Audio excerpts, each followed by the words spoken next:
Assalamualaikum warahmatullahi wabarakatuh. Selamat pagi Pak Sarli. Sudah join nggih? Oke, selamat pagi. Sehat nih ya Pak. Alhamdulillah sehat. Ini kita mulai sekarang ya Pak. Bisa, tapi nanti sambil ini ya, saya setting-setting dulu karena kebetulan Nggih. mikrofonnya ini bermasalah yang di laptop. Jadi Oh, untuk ngoten. audionya saya lewat HP, sementara nanti videonya lewat laptop. Ini masih Nggih. yang Apa videonya yang di laptop. nggih, apa ini kita tunggu berapa menit dulu ngoten sambil jenengan setting? Bisa, ditunggu sekedap. Nggih, Nggih, nggih. Nanti kalau sudah siap dikabari saja nggih Pak. Nggih, nggih, nggih. siap. Terima kasih Pak Sarli. Assalamualaikum warahmatullahi wabarakatuh. Shalom, Waalaikumsalam Om warahmatullahi. Swastiastu, Namo Buddhaya, salam kebajikan bagi kita semua. Yang terhormat Ketua Program Studi Pendidikan Guru Sekolah Dasar, Ibu Dr. Eka Zuliana SPD MPD. Yang kami hormati, narasumber kita pada pagi hari ini, Bapak Sarli Bamoris Maya Kusuma MPD. Yang kami hormati pula Bapak Ibu dosen Pendidikan Guru Sekolah Dasar Universitas Muria Kudus, serta teman-teman mahasiswa yang berbahagia. Pada hari yang cerah ini, marilah kita panjatkan puja puji syukur kepada Tuhan Yang Maha Esa yang telah memberikan limpahan rahmat kesehatan, keselamatan, dan karunia-Nya kepada kita, sehingga kita dapat hadir di acara ini dengan sehat walafiat. Pada pagi hari ini, Pendidikan Guru Sekolah Dasar Universitas Muria Kudus mempersembahkan acara yang luar biasa dan tentunya inspiratif bagi mahasiswa Pendidikan Guru Sekolah Dasar, yakni acara kajian kelompok Matters dengan tema desain pengembangan soal numerasi SD dan TKA. Selanjutnya, perkenalkan saya Adelia Putri Fabrianti, selaku Master of Ceremony akan membacakan susunan acara pada kesempatan kali ini. Yang pertama, pembukaan. Yang kedua, menyanyikan lagu Kebangsaan Indonesia Raya dan Mars UMK. Yang ketiga, sambutan Kaprodi PGSD sekaligus membuka acara. Yang keempat, foto bersama. Yang kelima, penyajian materi kelompok kajian Matters beserta sesi tanya jawab. Dan yang terakhir, keenam, penutup. Untuk memasuki acara yang pertama, yakni pembukaan, marilah kita buka acara pada pagi hari ini dengan bacaan basmalah bersama-sama. Bismillahirrahmanirrahim. Acara yang kedua yaitu menyanyikan lagu Indonesia Raya dan Mars UMK.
Baik, acara yang ketiga yaitu sambutan.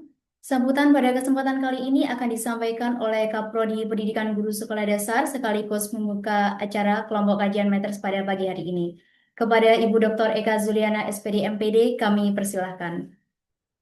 Baik, terima kasih Mbak Ada. Bismillahirrahmanirrahim. Assalamualaikum warahmatullahi wabarakatuh. Waalaikumsalam warahmatullahi wabarakatuh. Baik, yang kami hormati eh, Bapak narasumber kita, Bapak Sarli Bamuris Maya Kusuma MPD. Yang kami hormati Bapak Ibu dosen program studi PGSI UMK, khususnya bidang ilmu matematika gitu ya. Di sini ada Pak Denny dan juga ada Bu Fitria. Dan tak lupa rekan-rekan mahasiswa semester 5 nih, karena ini diwajibkan untuk teman-teman mahasiswa semester 5 yang akan bersiap mulai mendesain pembelajaran karena di mata kuliah di semester 5 ini secara spesifik kita mengkaji terkait dengan pembelajaran di setiap rumpun mapelnya. Alhamdulillah segala puji bagi Allah Subhanahu wa Ta'ala yang senantiasa mengaruniakan nikmat kesehatannya kepada kita sekalian, sehingga pada pagi hari ini kita masih dapat bertemu, bertatap maya gitu ya, dalam diskusi gitu ya, diskusi kajian matters yang diselenggarakan biasanya memang 1 tahun sekali di setiap rumpun ilmunya. Dan di tahun ini kebetulan kajiannya terkait dengan matematika. Salawat serta salam marilah senantiasa kita haturkan kepada junjungan kita Nabi Agung Muhammad Sallallahu Alaihi Wasallam. Mudah-mudahan kalau di yaumil akhir nanti beliau berkenan memberikan syafaatnya kepada kita semuanya. Bapak, Ibu, serta rekan-rekan mahasiswa yang berbahagia, pada kesempatan kali ini, narasumber kita akan menyampaikan topik terkait dengan desain pengembangan soal numerasi dan TKA. Sebagaimana kita ketahui bersama bahwa numerasi dan TKA ini sedang menjadi tren akhir-akhir ini gitu ya. Jadi kalau numerasi itu di 2022 kita sudah mulai di-push di ANBK, di AKM dan seterusnya.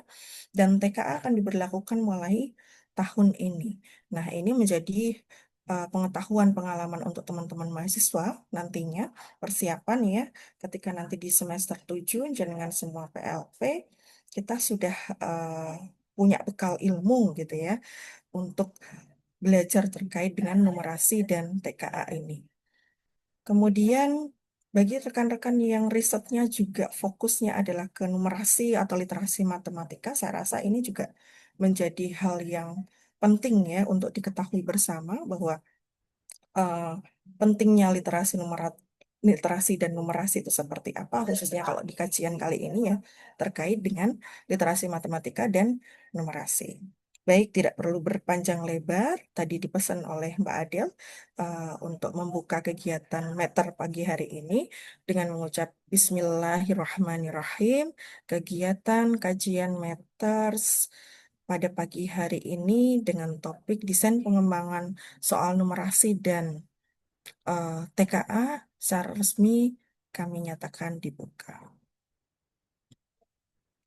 Demikian rekan-rekan mahasiswa, selamat belajar, cari ilmu sebanyak-banyaknya, diserap sebanyak-banyaknya, jangan lupa untuk diskusi dan tanya jawab gitu ya dengan narasumber kita. Mudah-mudahan hari ini lancar dan bisa memberikan manfaat untuk teman-teman semuanya. Billahi taufiq wal hidayah. Assalamualaikum warahmatullahi wabarakatuh. Waalaikumsalam warahmatullahi wabarakatuh.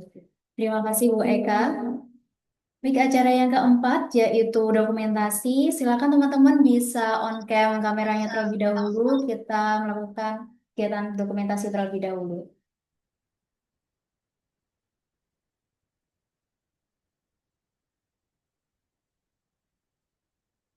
Baik, oke, udah siap?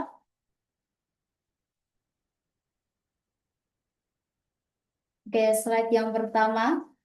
Satu, dua, tiga. Slide yang kedua.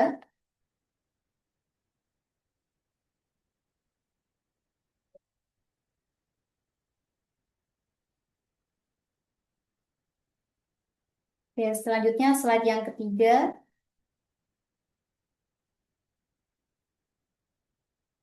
Slide yang terakhir. Oke, izin menyampaikan kembali kepada teman-teman untuk mengikuti kegiatan acara pada hari ini dari awal sampai akhir dikarenakan ada presensi di akhir acara. Oke, baik. Selanjutnya kita masuki acara inti, yaitu penyajian materi kelompok kajian Matters beserta sesi tanya jawab. Pada kesempatan kali ini, narasumber kita Bapak Sarli Bamoris Mayakusuma MPD yang akan dipandu oleh moderator kita, Bapak Denny Agung Santoso SPD MPD. Sebelum acara saya serahkan kepada Pak Denny, izinkan saya selaku Master of Ceremony pamit undur diri. Saya meminta maaf apabila ada tutur kata yang kurang berkenan di hati pada hari ini. Terima kasih. Wassalamualaikum warahmatullahi wabarakatuh. Waalaikumsalam warahmatullahi wabarakatuh.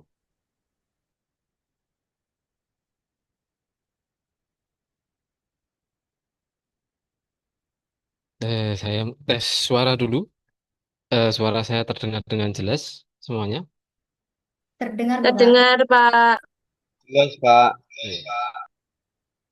Assalamualaikum warahmatullahi wabarakatuh. Yang terhormat Bapak Sarli Bamoris Maya Kusuma, Ibu Kaprodi PGSD, dosen-dosen PGSD dan peserta peserta kegiatan ini. Kita ada saya lihat di daftar peserta ada tamu dari teman kuliah saya dulu. Oke. Selamat pagi Pak Moris. Selamat Selamat pagi agak pagi, siang Pak Pak Denny. Moris. Bisa Ya, didengarkan dengan jelas suara saya nggih? sudah masuk. Ya, masuk Nah, ini suara saya. saya mau sambil sharing apa namanya profil dari Bapak pembicara kita. Beliau ada Bapak Sarli Bamoris. Sudah statusnya sekarang PNS di SMK 1 Demak sudah 15 tahun 6 bulan ini. Beliau lulus dari Lebih. Universitas Negeri Semarang. Oh ya, FYI ya. FYI. Ya, Ini teman saya kuliah ini. Ini teman saya kuliah dari S1 dan S2 kebetulan S2-nya satu kelas, S1-nya tidak satu kelas, jadi sama mudanya dengan saya. Begitu ya Pak Moris ya.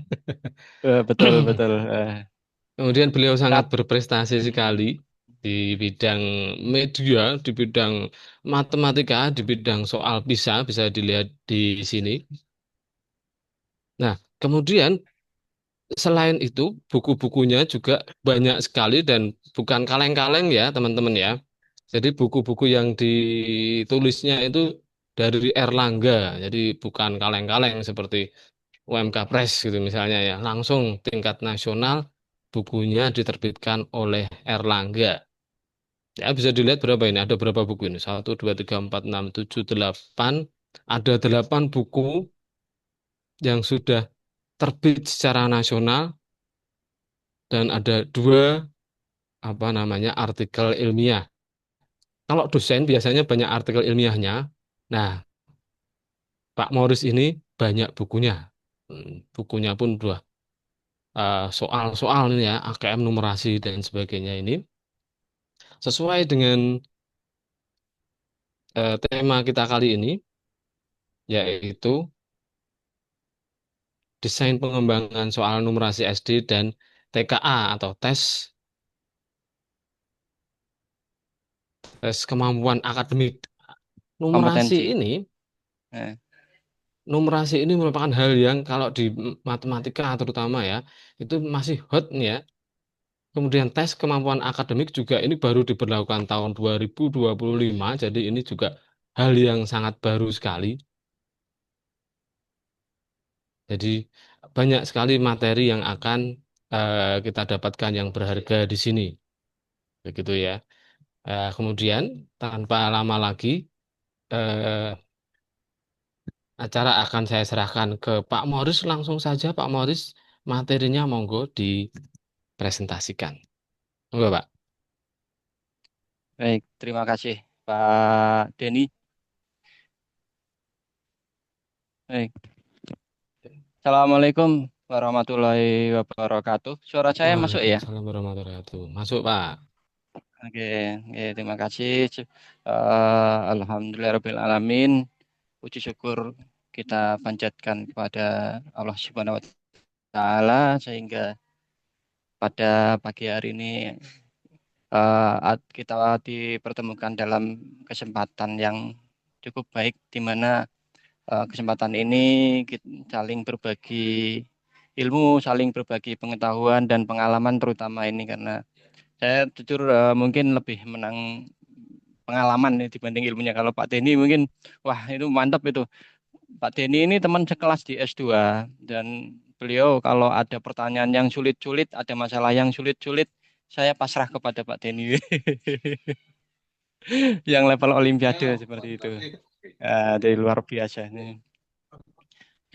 Memang betul teman sekelas untuk S2, untuk S1-nya kita teman tetanggaan ya Pak Denny ya. Nggih, Pak.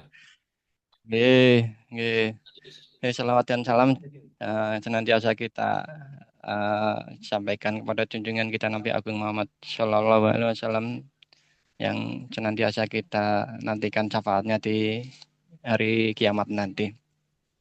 Yang kami hormati Ibu Kaprodi PGSD, Ibu Dr. Eka Juliana SPD MPD, yang kami hormati Pak Denny Agung Saputra MPD nggih. Calon Santoso, dokter Pak. nantinya ya Pak ya.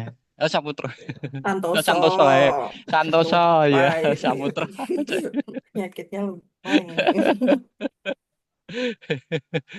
Oke. Insya Allah dokter dalam waktu berapa tahun lagi Pak? Saya nanti nunggu sekelas sama jenengan lagi, Pak. Nggak, Pak? Biar jadi Oh ayo. tiga pendidikan satu kelas lagi. Siap, siap. Yang penting nanti pas lulus tidak mepet-mepet lagi, Pak. Oke, Pak. Juga yang kami hormati Bapak Ibu dosen semua yang hadir di forum ini serta juga yang saya hormati juga ini ada beberapa rekan lama kami yang hadir di grup ini ya. Saya siapa ini? Salam salam ya, salam kita reunian di Abdul forum ini. Ghafur, Pak. Hah? Oh Abdul iya, Ghafur Prof. Abdul tadi. Ghafur, Prof. Abdul Ghafur. Eh, Assalamualaikum, Prof. Abdul Ghafur. Oh, mungkin sedang ini. Oke, serta semua rekan-rekan mahasiswa PGSD UMK yang saya banggakan dan sebagai calon penerus masa depan bangsa. Pada kesempatan ini saya akan menyampaikan tentang topik desain pengembangan numerasi dan TKA terutama bagian soal-soalnya. Jadi kalau berbicara pengembangan yang sebetul-betulnya pengembangan itu jelas 2 jam 120 menit itu pastinya kurang ya. Betul ya Pak Denny ya. Kalau bicara pengembangan karena di dalamnya tuh ada metodologi macam-macam. Namun pada kesempatan ini akan saya batasi lebih kepada eh, apa bagaimana soal-soal itu dikembangkan dalam bentuk dibuat seperti itu. Jadi Oke, Pak bagaimana Moris, kita nuwun sewu, membuat mau motong sebentar. uh, nggih. Saya di Abani tadi materinya Ya, 30 menit saja sangat uh, terbatas sekali. Ngoten baik pripun? baik. Ya Berarti sampai 45 menit lah. ya Ngoten nggih, siap Pak siap. Moris. Berarti siap. Oke, berarti langsung saja tidak perlu berlama-lama saya share screen. Oke, semoga tidak ada kendala jaringan karena ini satu jaringan saya gunakan untuk dua dua apa dua tempat ya. Oke, ya sudah terlihat Sudah, Sudah, sudah. tampilan Pak. layar. Oh, oke, sudah ada. Baik, ini nah, nama saya itu lengkapnya Salih Bamuris Maya Kusuma. S1-nya di UNES tahun 2008, S2-nya di UNES juga lulus 2020. Sebetulnya mengajarnya itu sudah 16 tahunan ya. Cuma itu tadi biodatanya profilnya itu per September 2024. Kalau ditambah yang sekarang 2025 tambah setahun. Nulis di Erlangga juga sudah lumayan lama, alhamdulillah. Eh, ya sekedar berupaya untuk menangkap, mempertahankan dan mengembangkan ilmu yang sudah dipelajari karena paling nyaman menangkap dan pertahankan ilmu itu dengan tulisan seperti itu.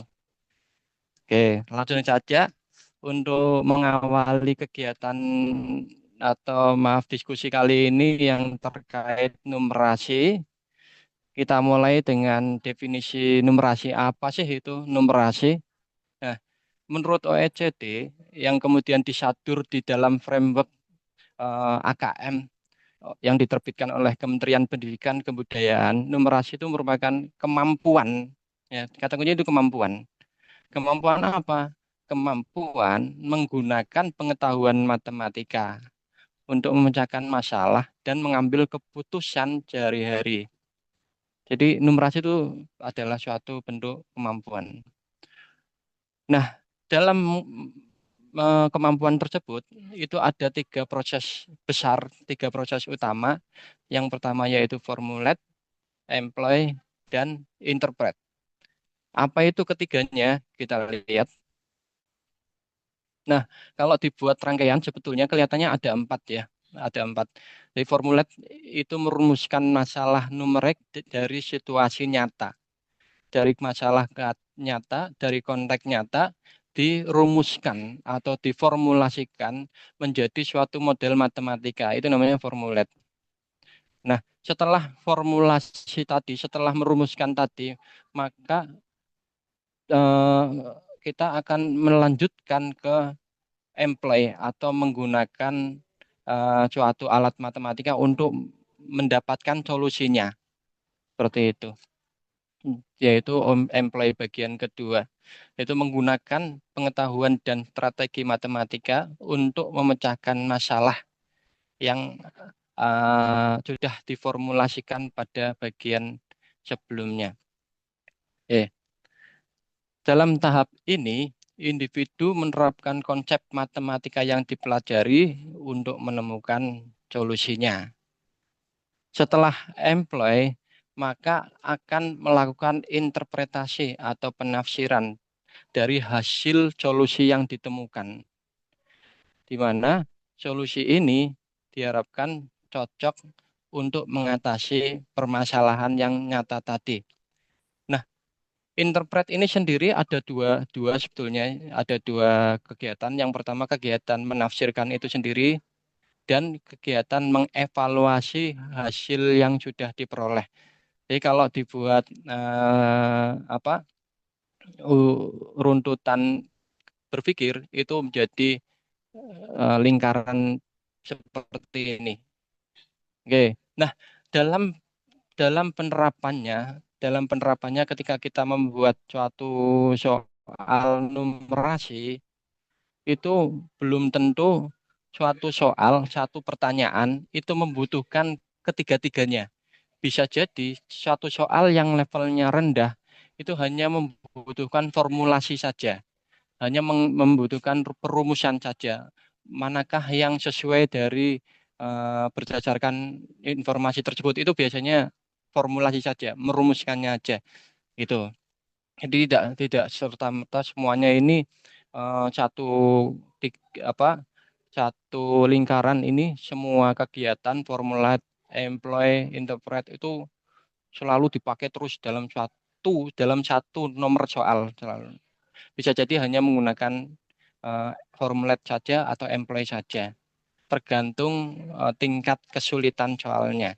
Atau kalau dalam numerasi itu disebut dengan level kognitif seperti itu.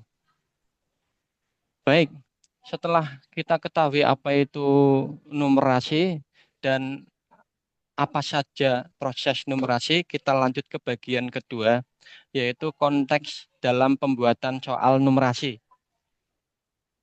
Konteks itu berarti seperti topik apa toh yang akan kita angkat gitu. Konteks ini ada 3 yang digunakan di numerasi yang ada framework, juga dipisah juga. Ada 3. Yang pertama yaitu personal, di mana konteks ini berfokus pada aktivitas seseorang, keluarga atau kelompok kecil aja, itu personal. Sedangkan yang kedua konteks sosial budaya, itu lebih ke suatu komunitas atau masyarakat. Dan yang terakhir konteks saintifik, yaitu penerapan matematika terhadap alam semesta atau ilmu-ilmu bidang pengetahuan yang lain, itu saintifik. Bisa jadi juga ke matematika itu sendiri. Oke, lebih jelasnya yang bagian pertama konteks personal. Contohnya untuk konteks personal itu bisa soal tentang persiapan makanan. Contoh tentang pembuatan kue yang ada bahan-bahannya apa saja, dibutuhkan berapa gram untuk telurnya, berapa gram tepungnya dan sebagainya. Itu contoh personal terkait persiapan makanan. Kemudian belanja. Nah, topik belanja ini berarti bisa seseorang yang mau beli baju, mau beli celana, dan mensurvei beberapa toko, kemudian mana yang paling murah, itu belanja. Ada permainan, ada kesehatan pribadi, transportasi pribadi, olahraga, dan sebagainya di situ. Nah, ini semua terkait dengan konteks personal. Nah, selanjutnya ada konteks sosial budaya. Sekali lagi sosial budaya ini lebih kepada sistem masyarakat. Nah, atau yang lebih lebih jelasnya di sini adalah masalah sosial dan kebudayaan.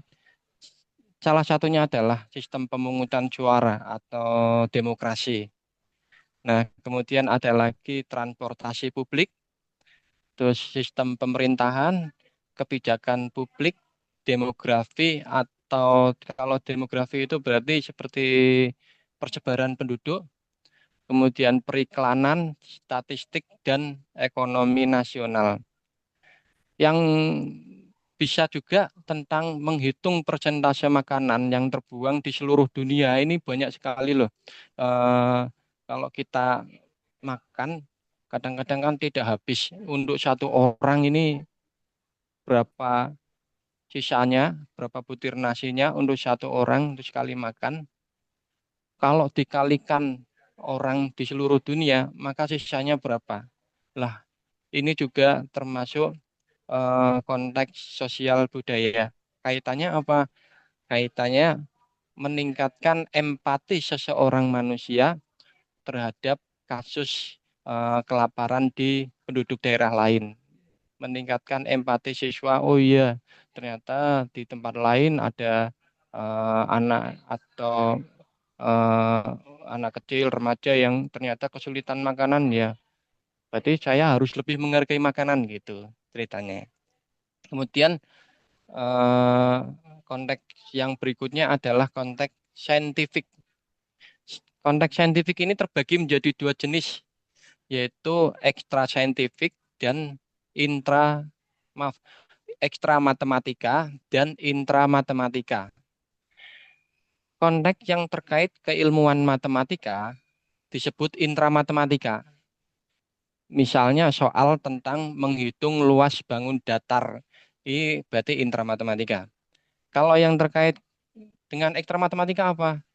Nah, ini contohnya menghitung paruh waktu zat radioaktif, menghitung atau menganalisis cuaca atau iklim, kemudian ekologi, ilmu medis obat-obatan, ilmu ruang angkasa seperti jarak jarak jarak apa? Jarak planet ke matahari dan sebagainya itu kalau dinyatakan dalam bentuk bilangan baku itu termasuk bagian dari intramatematika. Kemudian genetika dan lain, maaf, ekstra matematika. Ya. Kemudian bagian lainnya yaitu ada genetika dan sebagainya. Jadi konteks saintifik ini nanti ada dua jenis, intramatematika dan ekstra matematika. Baik, itu tadi tentang konteks numerasi, kita ada 3. Kita lanjutkan dengan level kognitif, sebagaimana sudah saya sampaikan di awal tadi, bahwa satu soal numerasi itu belum tentu membutuhkan semua proses berpikir numerasi. Bisa jadi hanya di bagian apply saja sudah. Cuma bagian ya employ saja udah. Formulate, employ. Nah, sampai employ bisa. Bisa juga sampai interpret. Nah, itu tergantung tingkat kognitifnya atau tingkat kesulitannya. Ada 3 tingkat di sini. Yang pertama, knowing atau dalam bahasa yang lebih mudah yaitu mengetahui, mengingat. Kalau matematika berarti menghitung. Itu knowing. Tingkat yang kedua, applying. Applying ini lebih ke penggunaan strategi atau penerapan konsep. Atau bahasa mudahnya adalah penggunaan rumus. Penggunaan rumus. Jadi kalau sudah ada menghitung luas persegi panjang, lah itu sudah applying. Nah, yang ketiga, tingkat yang lebih tinggi, reasoning. Ini menganalisis dan mengevaluasi. Misal seperti menghitung luas persegi panjang, tapi sudah dikaitkan dengan banyaknya tanaman bawang yang dapat ditanam di situ. Lah itu sudah reasoning. Oke. Nah, ini contoh-contoh, saya mulai ke contoh-contoh ya.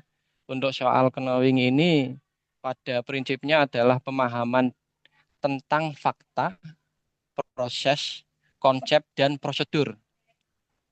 Menurut eh, menurut banyak penelitian bahwa ketika pengetahuan matematika seorang siswa itu makin bagus, maka makin besar peluangnya untuk bisa menerapkan matematika dalam berbagai konteks situasi.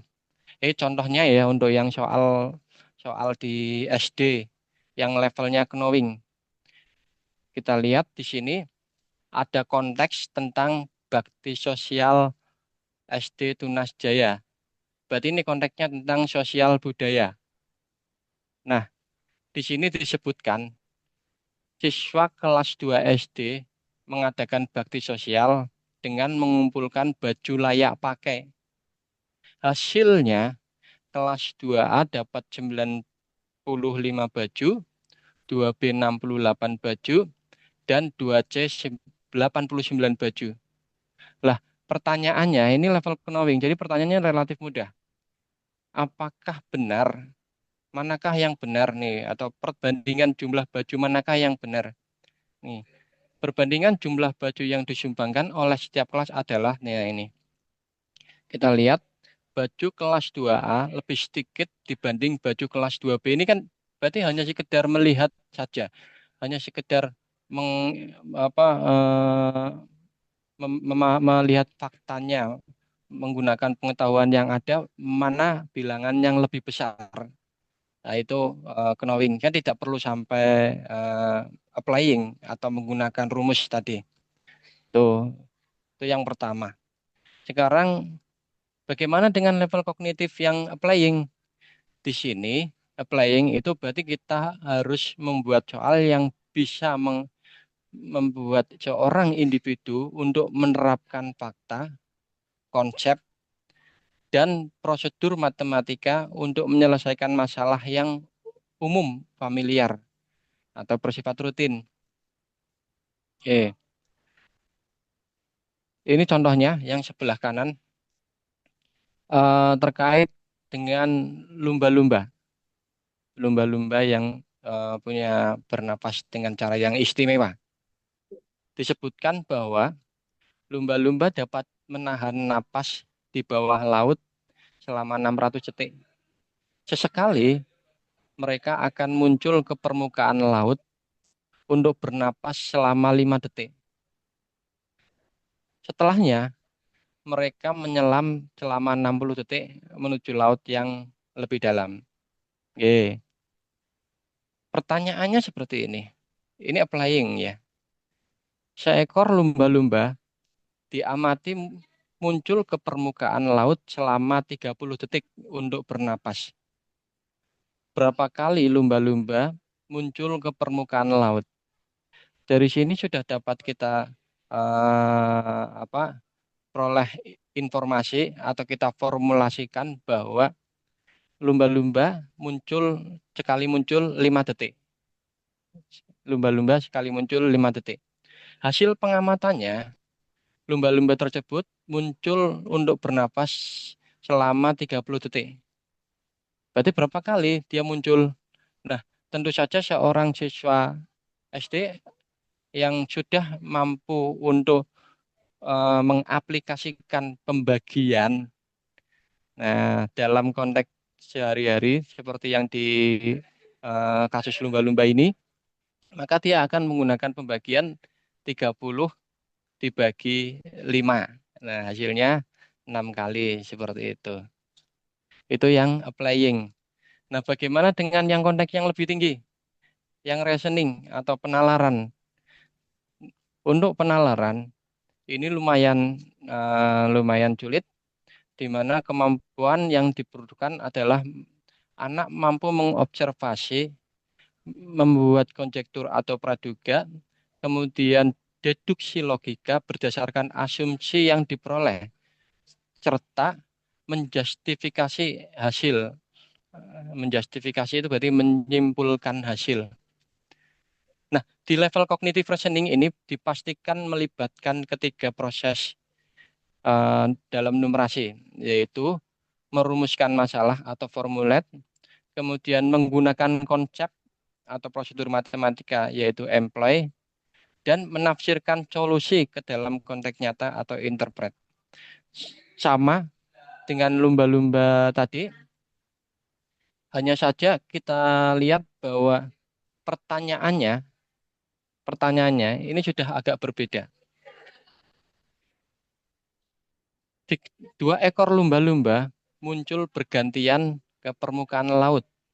Lumba-lumba pertama muncul ke permukaan laut sebanyak 60 kali. Lumba-lumba kedua menyelam ke dasar laut sebanyak 12 kali. Apakah waktu yang digunakan kedua lumba-lumba untuk muncul ke permukaan laut dan menyelam ke dasar laut adalah sama? Nah, ini walaupun hanya menggunakan perkalian, tapi anak akan membuat suatu penalaran, membuat suatu praduga. Nah, nanti kemudian dia akan menggunakan alasan berdasarkan penalarannya tadi. Seperti itu. Oke, sebelum saya lanjutkan ke bagian berikutnya, kita telah melihat 3 contoh soal numerasi ya. Ketiga-tiganya ini ada pola yang sama. Ada pola yang sama. Pola pertama yaitu bagian awal, pendahuluan bagian awal ini. Ini yang kalau dipisah disebut stimulus. Ya, ini yang disebut stimulus. Nah, stimulus ini kalau dinumerasi itu merupakan konteksnya. Apakah konteks sosial ataukah konteks yang lumba-lumba ini berarti konteks ekstra matematika. Ya, kalau yang ini ekstra matematika karena perhitungan matematika atau konsep matematika, tapi diterapkan untuk ilmu pengetahuan alam. Itu. Nah, lagi saya ulangi, ada bagian awal yang disebut dengan stimulus. Adanya bagian awal ini, stimulus ini diharapkan bisa membangkitkan keinginan atau gairah siswa untuk membaca. Itu yang pertama. Yang kedua, pada bagian stimulus itu mencakup banyak informasi. Dan dari berbagai informasi tersebut, ada secara implisit tersirat, bukan tercurat, tersirat, yaitu salah satu atau beberapa informasi yang diperlukan dalam menyelesaikan soal. Jadi, soal numerasi yang dibuat itu tidak memberikan informasi diketahui apa dengan gamblang, tidak, tapi menyembunyikan sedikit dengan berbagai informasi yang lain, seperti itu. Jadi ketika kita membuat soal numerasi itu harus ada tambahan informasi lain yang masih relevan dengan konteks yang kita buat. Seperti itu. Ini stimulus. Yang kedua, kita lihat pada bagian bentuk soalnya. Kalau di bagian pertama, ini soalnya adalah pilihan ganda kompleks, di mana jawaban benar bisa lebih dari satu. Ya kan? Kalau yang bagian kedua, ini pilihan ganda biasa. Jawaban benar hanya satu. Sedangkan yang bagian terakhir adalah uraian. Nah, jadi bentuk soal numerasi itu bisa berbagai macam. Masih ada satu jenis yang bentuknya menjodohkan. Nanti akan saya tampilkan. Oke, tadi sudah level kognitif. Ada knowing, applying, dan reasoning. Yang berikutnya, konten domain numerasi. Konten itu seperti kita kalau di pelajaran matematika itu merupakan eh, topiknya atau ranahnya. Dibagi jadi 4 kalau di numerasi, yaitu tentang konten tentang bilangan, tentang aljabar, tentang geometri dan pengukuran, serta data dan ketidakpastian. Kalau kontennya tentang bilangan, maka di sana ada tentang subdomain representasi bilangan. Kemudian tentang sifat urutan. Sifat urutan berarti urutkan bilangan yang dari terkecil sampai terbesar gitu. Juga tentang operasi penjumlahan, pengurangan, perkalian, pembagian seperti itu. Kemudian pada subdomain representasi, pemahaman peserta didik yang dinilai adalah representasi tentang bilangan cacah, bulat, pecahan, desimal, irasional. Kalau yang sampai SMA, SMK itu sampai irasional, sampai bilangan berpangkat, bahkan sampai notasi ilmiah atau bilangan baku. Sedangkan untuk SD itu sepertinya hanya sampai pecahan kalau saya. Kemudian ada subdomain urutan.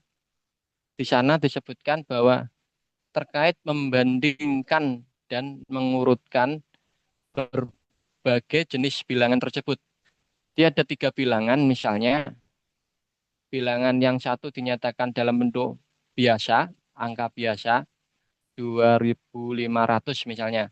Bilangan yang kedua dinyatakan dalam bentuk notasi ilmiah, 2,4 kali 10 pangkat 3 misalnya. Nah, mana yang lebih besar? Seperti itu. Selain kedua subdomain tersebut, ada tentang operasi hitung bilangan. Nah, ini contohnya. Contohnya, topiknya, maaf, kontennya ini eh, tentang bilangan. Kemudian konteksnya berarti personal, karena di sana ada eh, makanan, ya, persiapan makanan. Nah, di sini disebutkan Winda membeli kotak berisi 6 pijam ini.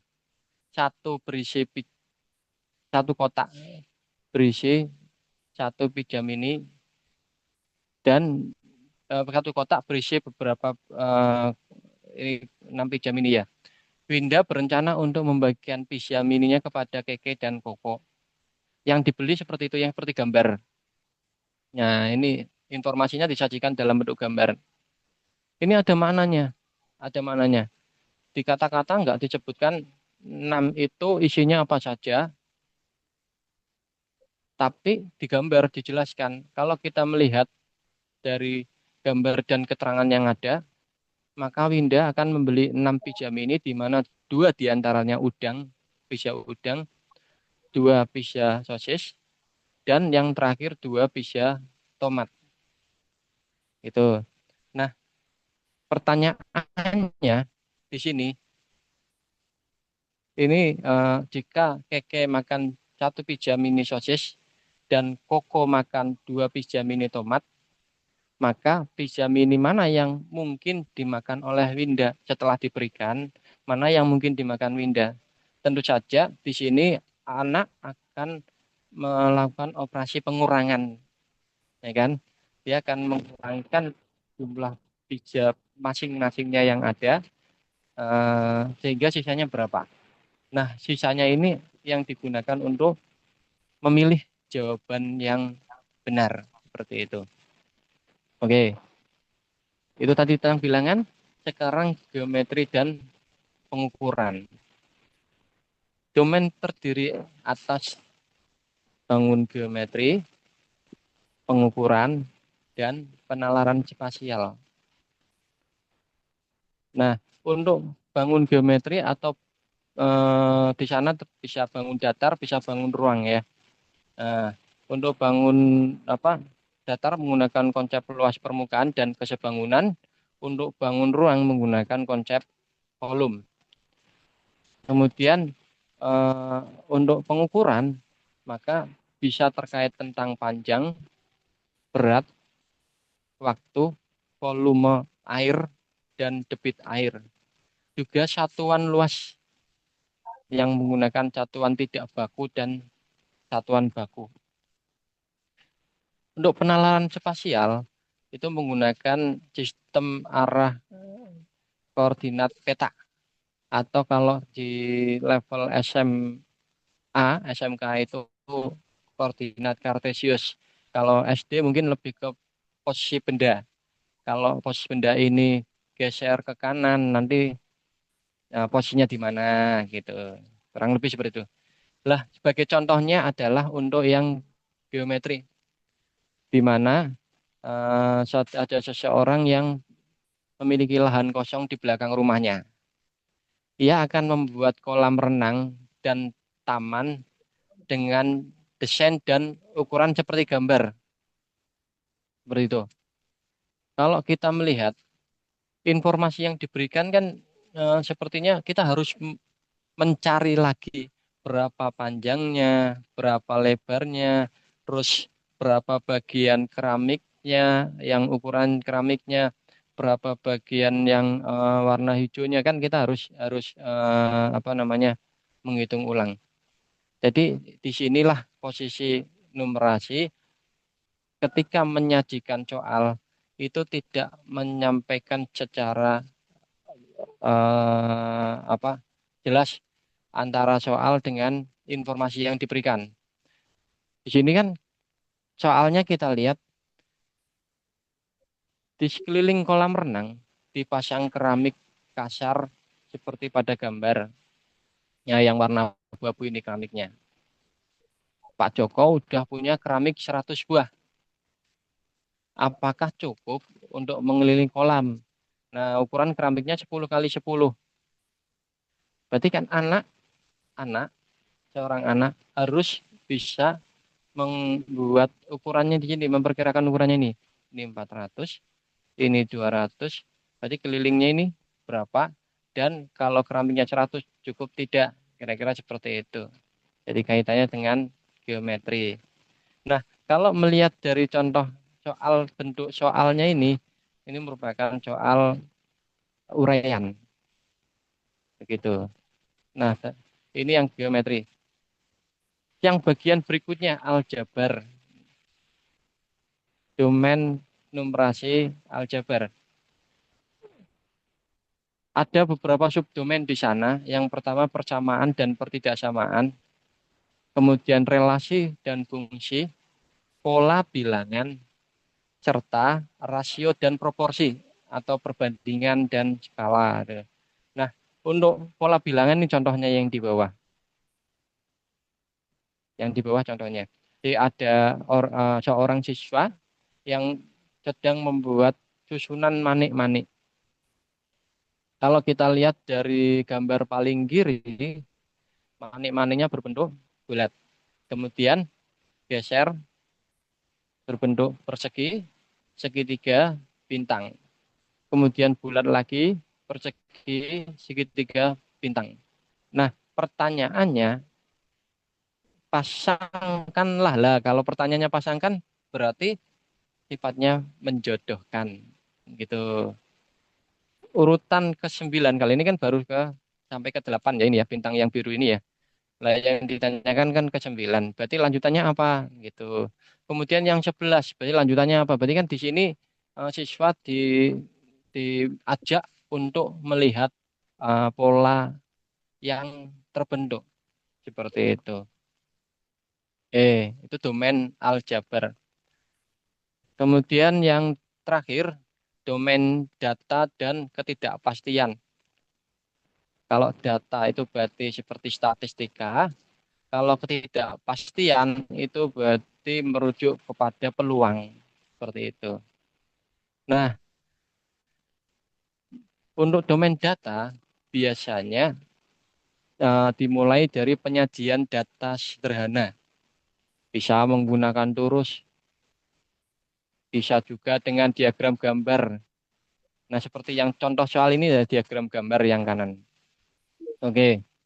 Sedangkan untuk ketidakpastian itu bisa dimulai dari kejadian yang mungkin terjadi sampai yang tidak mungkin terjadi, termasuk di mana peluang kejadian majmuk. Oke, kita lanjut. Contohnya adalah ini kelihatannya seperti statistika ya, tapi ternyata pertanyaannya peluang. Nah, karena di sini disajikan data dalam bentuk gambar.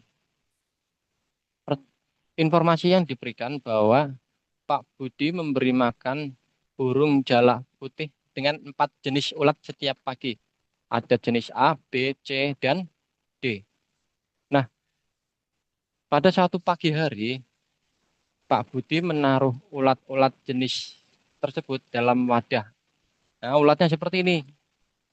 A, B, C, D. A-nya berapa, B-nya berapa, C-nya berapa, D-nya berapa, kan seperti itu. Pertanyaannya adalah, semua ulat dalam wadah diberikan pada burung. Ulat jenis apa yang paling mungkin dimakan oleh burung tersebut? Tentu saja jawabannya adalah ulat yang paling banyak. Seperti itu. Oke. Nah, setelah tadi kita ketahui ada domain, ada level kognitif, ada konteks, maka dalam penerapannya di soal AKM numerasi itu ada istilah namanya learning progression atau progress atau perkembangan belajar. Perkembangan belajar. Nah, learning progression ini yang kemudian digunakan oleh tim penulis soal yang berada di pusat untuk membuat soal-soal AKM atau numerasi. Digambarkan seperti ini dalam bentuk tabel. Kalau yang pesertanya kelas 2, domain bilangannya yaitu terkait memahami bilangan cacah, mencakup lambang bilangan, konsep nilai tempat, puluhan, satuan. Sedangkan untuk kelas 4 lebih banyak lagi, sampai ribuan, ratusan, puluhan. Jadi agak berkembang ya. Sedangkan yang kelas 6 itu sampai 6 angka atau 6 digit. Kalau 6 digit kan berarti jutaan. Gitu. Itu bagian bilangan yang bilangan cacah. Yang bagian berikutnya adalah bilangan pecahan. Kalau yang kelas 2 itu masih pecahan sederhana 1/n, di mana n-nya 2 sampai 9, berarti 1/9, 2, 1/3, 1/4, sampai 1/9. Kemudian yang kelas 4 itu mengenali pecahan senilai. Mengenali pecahan senilai. Berarti ada pecahan katakan 4/8, apakah senilai dengan 1/2, seperti itu kurang lebih. Sedangkan kelas 6 itu lebih diluaskan lagi, bilangan pecahan yang dinyatakan dalam bentuk persentase, atau sebaliknya persentase bentuk pecahannya bagaimana, seperti itu. Oke, kalau yang kelas 8 dan 10 tidak perlu saya sampaikan panjang lebar karena kita juga terbatas waktu. Oke, itu tadi yang domain bilangan. Nah, sekarang yang domain bilangan tapi yang subdomainnya tentang urutan. Kelas 2 membandingkan dua bilangan cacah. Atau bilangan cacah itu kan berarti dimulai dari bilangan 1, 2, 3, 4, dan seterusnya. Kalau kelas 4 itu membandingkan dua pecahan. Kalau kelas 6 berarti mengurutkan beberapa bilangan yang bentuknya berbeda. Bisa pecacah, bisa pecahan, bisa desimal, bisa persentase. Begitu. Itu yang bilangan. Sekarang kalau yang bilangan tapi operasi subdomainnya seperti itu. Lah, masing-masing ada levelnya sendiri-sendiri. Gitu. Teman-teman nanti bisa membaca lebih detail di mana intinya di kelas 2 dengan kelas 4, kelas 6 itu makin tinggi, maka cenderung makin sulit seperti itu. Nah, ini yang geometri, ini yang pengukuran, ini yang penalaran. Learning progressionnya masing-masing tingkat ada eh, learning progression. Ini semacam kisi-kisi ya, semacam kisi-kisi. Jadi kalau teman-teman nanti PPL diminta bantuan untuk membimbing persiapan siswa yang mau numerasi, maka ini bisa jadi pegangan seperti itu. Oke, ini yang subdomain relasi dan fungsi termasuk pola bilangan. Kemudian ini yang rasio dan proporsi, ini hanya di kelas 6. Hanya perbandingan, hanya di kelas 6 untuk yang SD. Oke, ini data dan representasinya. Data itu berarti peluang. Maaf, data itu berarti statistika. Representasi itu peluang. Oke, tidak perlu saya perpanjang. Nah, lanjut, kita sudah tahu bahwa tadi ada beberapa contoh soal. Untuk numerasi ini ada beberapa tipe soal. Sudah ada pilihan ganda kompleks, menjodohkan, dan uraian. Seperti itu. Tadi sudah saya berikan contoh-contohnya. Oke, itu tadi untuk numerasi sudah selesai. Sebelum saya lanjut ke bagian TKA, mungkin sesi tanya jawabnya nanti ya, berarti ya. Sesi Untuk tanya sesi jawabnya nanti nanti ya, berarti ya. setelah Oke, materinya selesai, mawon Pak oke, Sarli Bangos. siap, siap. Ini ada sedikit intermezzo ini. Mau saya sampaikan sekarang apa buat nanti aja? Hmm? Mohon maaf, suaranya putus-putus. Oh alah. Untuk ini ada intermezzo ini. Untuk intermezzo saya sampaikan sekarang apa nanti aja? Kalau pas setelah selesai semua. Nah, setelah selesai semua mawon. Setelah selesai mawon ya. Baik, saya Iya. lanjut lagi. Ini TKA. Nah, masih sisa berapa menit Pak Denny? Eh, Di sekitar 15 menit. Nanti Duh, daripada nabrak apa namanya sholat zuhur malah. Ngoten. oh iya. Nyuwun sewu Pak Berarti Monis. 15-10 menit ya. Nggih. Ini saya buat singkat saja. Kalau TKA ini sebetulnya mirip seperti numerasi ya sebetulnya, tapi ada sedikit banyak perbedaan. Oke. Nah, menurut informasinya, TKA ini punya tujuan yaitu yang pertama memperoleh capaian akademik murid yang terstandar. Karena kita tahu bahwa kalau nilai ujian sekolah itu kadang-kadang eh, apa eh, seperti tidak tidak tidak reliable, tidak valid untuk kemampuan seorang siswa gitu. Seorang siswa yang ternyata belum bisa penjumlahan tapi nilai rapotnya 80 matematikanya ya kira-kira lebih seperti itu. Nah, ini TKA ini bertujuan mendapatkan informasi capaian akademik yang benar, yang terstandar. Yang kedua, mendorong peningkatan kapasitas pendidik dalam mengembangkan penilaian berkualitas. Jadi diharapkan nanti ada contoh soal yang sering digunakan di pembelajaran yang mengarah ke TKA. Gitu. Kemudian yang ketiga, bisa memberikan bahan acuan pengendalian dan penjaminan mutu pendidikan. Seperti itu. Dan terakhir, menjamin pemenuhan akses murid non-formal atau informal untuk penyetaraan hasil belajar. Karena yang bagian penyetaraan ini, TKA itu dijadikan sebagai syarat mutlak. Jadi untuk yang kejar paket itu TKA wajib ikut. Gitu. Nah, eh, diharapkan berdasarkan adanya TKA ini, berdasarkan Permendikdasmen nomor 9 tahun 2025, karena TKA ini kan masih baru ya. Jadi manfaat yang diharapkan yang pertama, untuk SD, MI, dan SMP MTS itu menjadi acuan atau salah satu syarat dalam penerimaan murid baru di jenjang berikutnya. Yang SD mau masuk SMP lewat jalur prestasi, maka bisa menggunakan TKA. Kira-kira seperti itu. SMP, MTS, masuk ke SMA, SMK lewat jalur prestasi, maka menggunakan hasil TKA. Sedangkan untuk yang TKA yang di SMA atau SMK itu menjadi salah satu pertimbangan dalam penerimaan mahasiswa baru di perguruan tinggi. Itu manfaat yang diharapkan. Seperti itu. Nah, sekarang kembali ke bagian soal-soalnya. Kalau apa numerasi itu ada 4 domain, ya kan? Ada domain bilangan, aljabar, geometri, data ketidakpastian itu 4.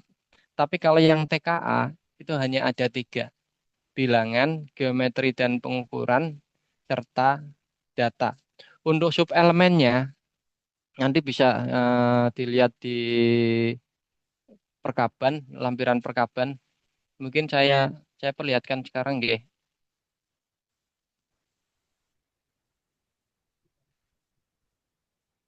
Bentar. Oh, nanti aja, nanti aja.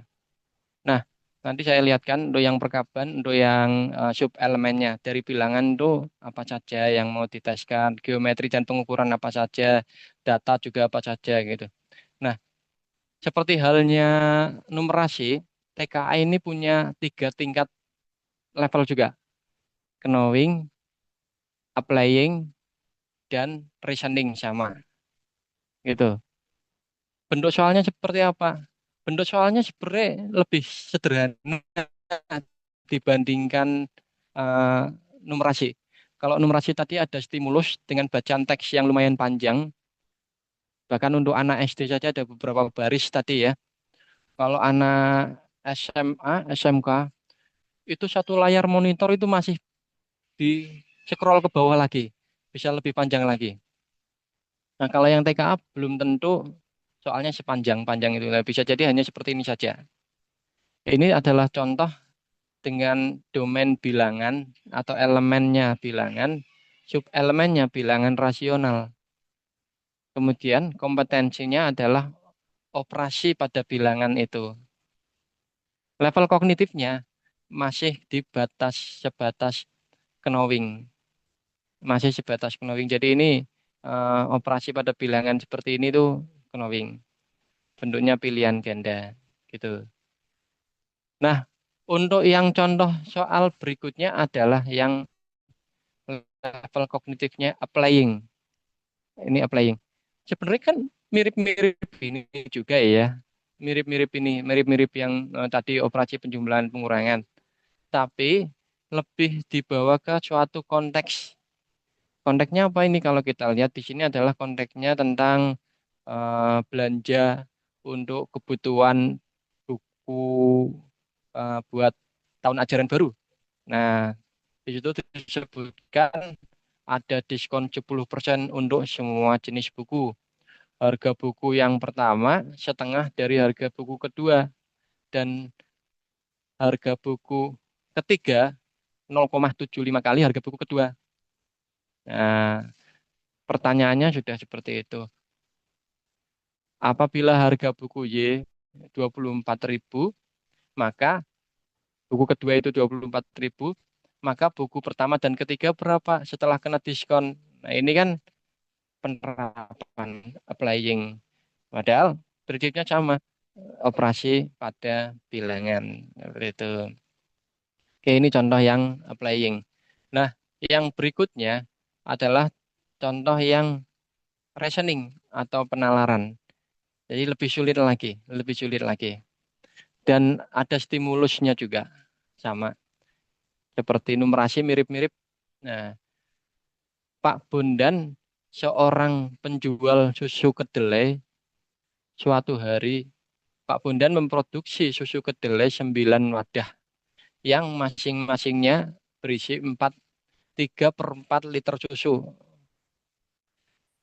Jadi ada 9 per wadah 4, 3/4.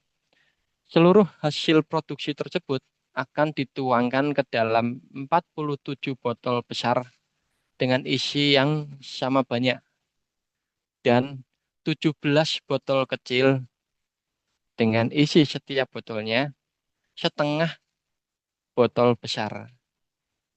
Nah, pertanyaannya seperti ini. Ini sudah mengarah kepada penalaran. Jadi harus memperkirakan, menggunakan pemikiran yang lebih mendalam tentang perhitungan operasi pada bilangan. Tapi ada dua komponen di sana, yaitu botol besar dan botol kecil. Nah, di dalam pernyataannya diminta menganalisis mana yang benar dan yang salah. Kira-kira seperti itu tuh yang contoh soal penalaran. Oke, mungkin itu yang bisa saya sampaikan. Sebelum saya akhiri, ada satu intermezzo nih. Intermezzonya terkait sedikit terkait numerasi, tapi tidak numerasi banget sih, bukan soal numerasi sih sebetulnya, tapi di soal ini membutuhkan penalaran juga sebenarnya. Oke, saya bacakan ya. Andi adalah seorang siswa SD yang diberi uang saku oleh ayahnya sebanyak Rp15.000 setiap hari. Rp15.000 setiap hari. Pada suatu hari saat istirahat pertama, ia membeli jajan dan menghabiskan total Rp3.500. Berapa kembalian yang diterima di Andi? Oke, silakan yang punya jawaban bisa kirim via chat ya. Oke. Saya tunggu untuk semoga ada jawaban yang benar ya. Kita lihat. Silakan teman-teman Monggo mahasiswa bisa teman-teman mencoba. mahasiswa Nah, bisa ini dijawab terakhir ini. ini. Iya, sebelum sesi tanya jawab, saya tanya dulu. Monggo teman-teman mahasiswa ada pertanyaan dari pemateri ini. Kalau bisa dan benar, Oke. nanti saya kasih nilai A wis. Saya kuliah Wah, mbahku tapi. langsung catat. Langsung catat. Pak Denny langsung catat. Yang benar dan yang pertama ya Pak Denny ya. Oke, Pak. Nah, kalau benar yang ketiga, keempat, kelima kelihatannya ini bisa jadi nirun nih. Nggak ada yang bisa menjawab, teman-teman. Oke, boleh via chat, boleh angkat tangan, boleh monggo.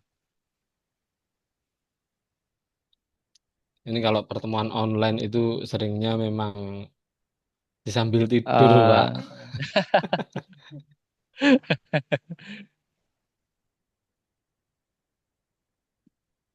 Eh, Sebetulnya saya udah angen-angen sering mungkin bikin intermezzo, tapi gimana ya nanti ya.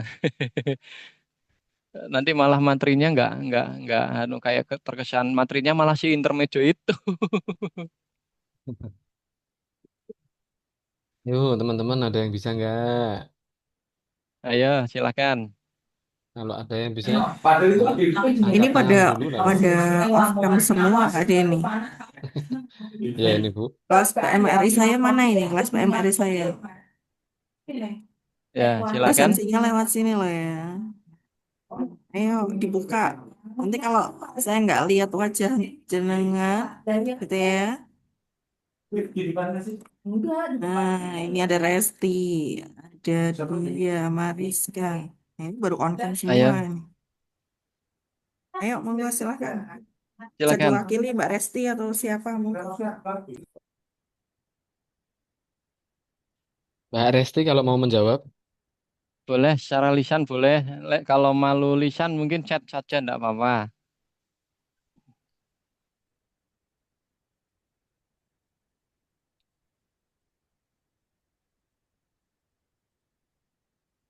oh, gampang tuh. Easy. Iya, gampang ini.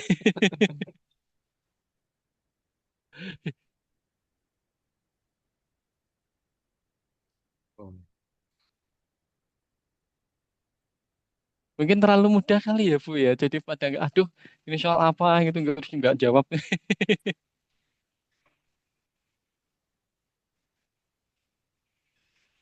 Oke, ada yang kirim.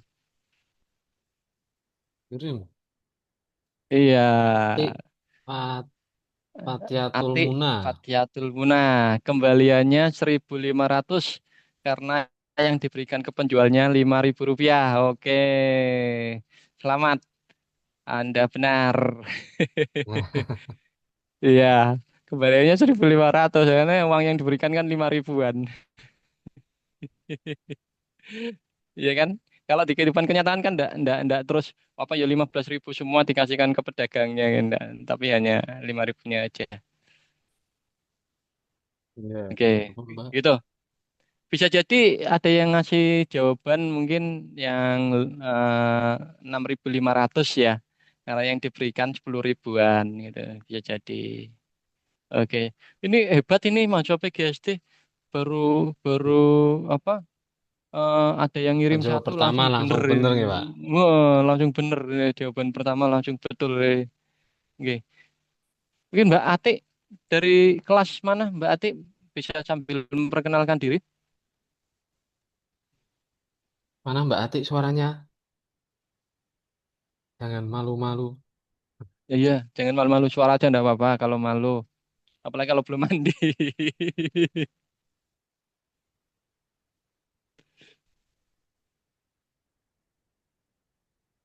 Perkenalkan, Coba. nama saya Atik Fatiatul Oke. dari Oh, monggo Mbak Atik. semester 5 dari kelas E. Oh, kelas ya. Selamat ya Mbak ya. Ini Oke, saya ajar monggo. nggak ini semester ini?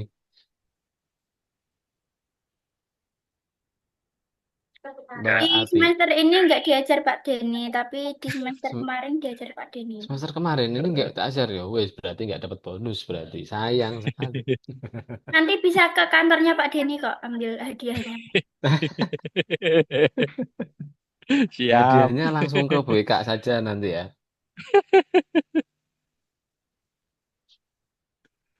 Oke, oke.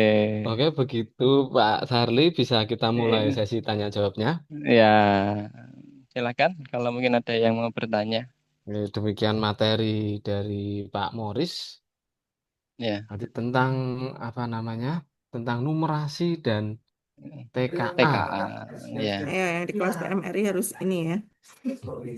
Harus berikan pertanyaan ini. Nah, itu mandat dari Kaprodi ya. Jangan main-main itu, jangan disepelekan ya itu ya. Khususnya kelas saya Kelas ya. Saya ngampu 4 kelas soalnya. kelasnya BK harus bertanya berarti ya.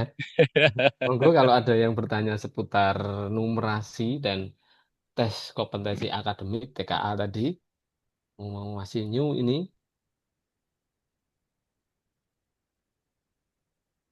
Kenapa Mbak Resti? Mau bertanya, monggo, silakan. Baik, Assalamualaikum warahmatullahi wabarakatuh. Waalaikumsalam warahmatullahi Waalaikumsalam wabarakatuh. warahmatullahi wabarakatuh. Oke, terima kasih atas kesempatannya Bapak. Di sini saya Resti Anastasia, NIM 025 dari kelas 5A. Saya izin bertanya, Nggih. Ketika saya ngajar di bimbel, itu kan anak-anak tuh cenderung lebih suka soal yang langsung bentuknya angka dibandingkan soal Ya. cerita. Nah, lalu mungkin ini agak sulit ya, bagaimana cara kita sebagai calon guru untuk dapat memahami tahapan perkembangan kemampuan numerasi siswa dari yang paling sederhana hingga kompleks. Jadi supaya ketika penerapannya itu bisa lebih mudah dan mudah dipahami oleh anak-anak juga gitu. Terima kasih, Pak. Bagaimana untuk Ya, ngajari sama-sama. memahami soal cerita begitu ya Mbak Resti? Intinya sih kita gimana untuk kitanya sih, Pak? Calon pendidik ini Hmm. bisa memahami tentang tahapan perkembangan kemampuan numerasi siswa. Dari yang paling sederhana sampai yang paling kompleks buat bekal nanti gitu. Oke.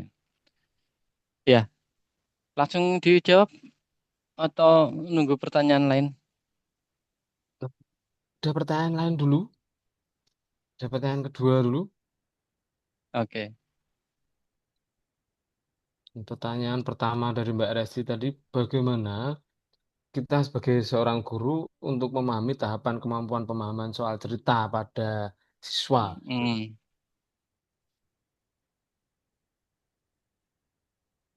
Gimana? Ada pertanyaan yang lain?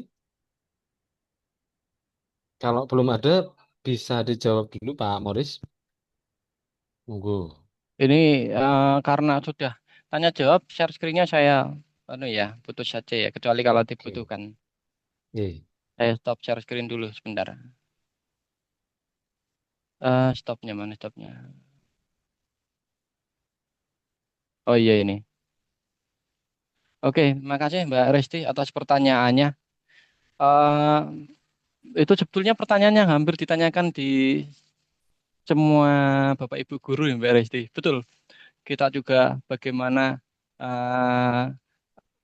anak itu setidaknya bisa mau berpikir gitu. Ada soal yang wujudnya cerita, kalimat, dia mau membaca, kemudian bisa mau mengerjakan. Dari yang paling mudah sampai yang paling sulit. Kecenderungan kalau yang pengalaman saya nih Mbak ya, kalau yang pengalaman saya yang ditemukan, itu kalau yang bacaannya pendek, relatif mudah, itu mau, seneng.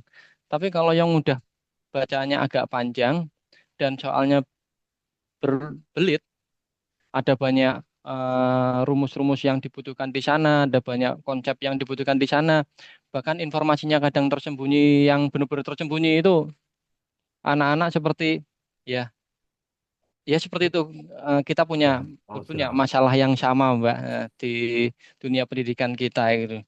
Jadi nggak salah juga sih kalau ada banyak stigma orang bilang bahwa SDM di Indonesia, mohon maaf ya, eh, se- tergolong ya seperti itu gitu ya, tergolong seperti itu. Tapi kita sama-sama, mari kita sama-sama untuk berusaha, sama-sama berjuang supaya anak-anak didik kita, generasi muda kita bisa eh, memiliki karakter atau sifat berpikir yang lebih baik. Nah, bagaimana caranya? Nah, menurut saya ya Mbak ya, yang paling mungkin bagi mereka adalah membuat soal yang kontekstualisasinya itu dekat dengan anak-anak. Soal ceritanya itu cukup relatif dekat dengan anak-anak. Kalau anak-anak sukanya eh, bermain kelereng misalnya ya, berarti konteksnya tentang bermain kelereng, permainan kelereng. Kalau anak-anak suka tentang apa yang akhir-akhir ini viral, misalnya tentang pacu jalur. Nah, maka konteksnya tentang sosial budaya pacu jalur. Mungkin mungkin ini bisa menarik minat anak untuk membaca lebih banyak seperti itu. Nah, dengan konteks yang cukup relatif dekat dengan kehidupan sehari-harinya anak, insya Allah anak akan ada motivasi tambahan ekstrinsik lah untuk meningkatkan kemampuan berpikirnya. Nah, itu yang pertama. Yang kedua terkait dengan pembelajaran sehari-hari ini, kalau Mbak Resti di bimbel mungkin lebih ke latihan latihan soalnya ada soal ceritanya mungkin dibuat yang lebih apa lebih ini ya, lebih terstruktur mungkin ya bacanya ya. Kalau yang di kami di sekolahan ini memang tantangan luar biasa memang. Kita supaya bisa anak bisa mau berpikir seperti itu, yang sering kita lakukan adalah pembelajarannya menggunakan problem based learning atau project based learning, di mana dengan kedua sistem pembelajaran ini membutuhkan anak untuk nyari informasinya sendiri, nyari pemahamannya sendiri gitu, nyari pengetahuannya sendiri. Nah, dengan terbiasa berpikir seperti itu, harapannya kalau misalnya ada soal yang eh, apa bersifat cerita tadi, dia udah terbiasa untuk eh, bernalar dan berpikir bagaimana menyelesaikannya. Mungkin itu Mbak, kalau misalnya ada lagi yang mau ditanyakan, silakan. Gimana Mbak Resti tadi untuk apa namanya menambah pemahaman siswa tentang soal cerita yang tadi kayak. Yang pertama, Iya, gunakan Iya. latihan soal yang dekat dengan konteks anak. Itu iya. yang kedua untuk di sekolah bisa dicoba pakai problem based learning atau project based learning. Begitu Mbak. Pak Morris, gimana Mbak? Siapa Mas? Saya lupa. Mbak Resti. Pak. Iya, kemarin kan saya di matkulnya Bu Eka, kebetulan semester kemarin itu kan ada penalaran matematis, dan di semester ini ada PMRI. Kemarin ada belajar tentang gunungan yang apa ya itu lupa saya tiba-tiba namanya. Bu Eka saya lupa. Apa? Lintasan belajar mungkin. Lintasan belajar apa? Yang Iceberg, iceberg, iya betul iceberg, iceberg, betul iceberg itu. iceberg Itu PMRI ya. iya betul. Nah, saya tuh apa yang saya dapat di kuliah itu saya coba terapkan ke anak-anak yang ada di SD, karena kan anak-anak SD sekarang mulai menyesuaikan kurikulum-kurikulum baru, apalagi sekarang sudah ada AKM dan sebagainya. Tapi itu memang benar-benar sesulit itu untuk diterapkan gitu. Bahkan jangankan saya beri arahan seperti itu ya, mereka mengerjakan PR dan itu tentang tentang pelajarannya bab KPKFPB dalam bentuk soal cerita aja sudah langsung kayak Bu ini nggak bisa gitu. Jadi agak susah memang ya Pak. Gitu. Mungkin nanti bisa diterapkan untuk kedepannya. Oke. Terima kasih Pak. Ya, sama-sama. Mungkin tambah masukan kalau pas penyelesaian mungkin seperti KPK FEB, kalau misalnya dibawa mulai atau dimulai dari yang apa tadi? Gurungan apa? Kayak lintasan belajar gunungan apa tadi? Nah, itu kan mulainya dari Gunung yang es atau iceberg. iceboardnya. Ya. Kelihatannya kan dimulai dari yang apa nyata dulu ya, dari benda-benda nyatanya dulu ya. Yang kecil, yang jumlahnya sedikit-sedikit, KPKFEB-nya bagaimana konsepnya, nanti baru dibuat generalisasinya mungkin. Tapi biasanya memang memang terus terang ya, anak-anak di tempat saya pun seperti itu. Ini kalau udah kalau udah yang level paling atas itu yang nyangkut ya, mungkin ya dalam satu kelas 5 itu udah luar biasa. Itu kenyataan kita kita apa adanya ya memang. Pinginnya sih satu kelas bisa semua, tapi ya apa boleh buat. eh, Kadang yang namanya usaha itu belum tentu semuanya eh, mau menerima, karena kemampuan berpikir mungkin bawaannya udah lain-lain ya. Apalagi kalau misalnya anak tersebut, maaf, kalau di Mbak Resti itu kan bimbel ya, malah jadi udah dari bawaan anak sudah semangat untuk belajar, sebetulnya udah ada motivasi untuk menambah jam di luar pelajaran sekolah untuk mengasah kemampuannya kan. Tapi kalau di tempat saya, jujur SMK itu unik memang. Dia kalau udah di rumah, kebanyakan tuh malah eh, gimana caranya bisa dapat tambahan lagi. Jadi ketika ada pelajaran yang bersifat membuat dia PR-PR gitu, cenderung cenderung dihindari, cenderung dihindari. Nah, caranya ya itu tadi ada pembelajaran yang bersifat kalau bisa di kelas selesai, jadi nggak sampai PR-PR seperti itu. Tapi ya terpaksa beberapa beberapa topik memang kita harus mau nggak mau anak harus berlatih gitu. Itu Mbak, kita punya punya punya permasalahan yang sama sebenarnya dan saya yakin ini sudah jadi permasalahan umum di pendidikan manapun, Mbak. Dan ini tantangan bagi kita bersama sebenarnya. Dan kreativitas inovasi masing-masing guru dalam membelajarkan anak itu yang eh, dituntut di era sekarang. Apalagi ini udah mulai ini ya, pembelajaran yang berorientasi kepada karakter anak. Jadi karakter anak seperti apa kita ngikutin. Jadi itu tadi seperti yang sudah saya sampaikan di awal, anak itu sukanya apa, maka kita bawa ke situ dulu. KPK FPB-nya, anak-anak kok sukanya bermain tentang apa gerakan tarian misalnya. Ya, gerakan tariannya itu kalau yang ketukannya sekian dan sekian kan mungkin bisa jadi KPK FPB itu mungkin bisa jadi gitu. Mungkin itu Mbak. Atau mungkin Pak Dini sendiri ada tambahan bisa jadi. Betul Pak Sarli. Ya, saya juga pernah ngajar di bimbel gitu, Mbak Resti. Nah, Khususnya untuk KPK dan FEB itu loh, siswa diajari untuk mengenali kata kunci. Jadi kayak KPK itu soal ceritanya kata kuncinya itu mesti setiap. Gitu. Jadi misalnya Pak Morris berangkat berenang setiap berapa hari sekali. Pak Denny berangkat setiap berapa kali. Nah itu kalau setiapnya beberapa kali itu KPK. Tapi kalau kata kuncinya dibagi rata itu nanti FVB.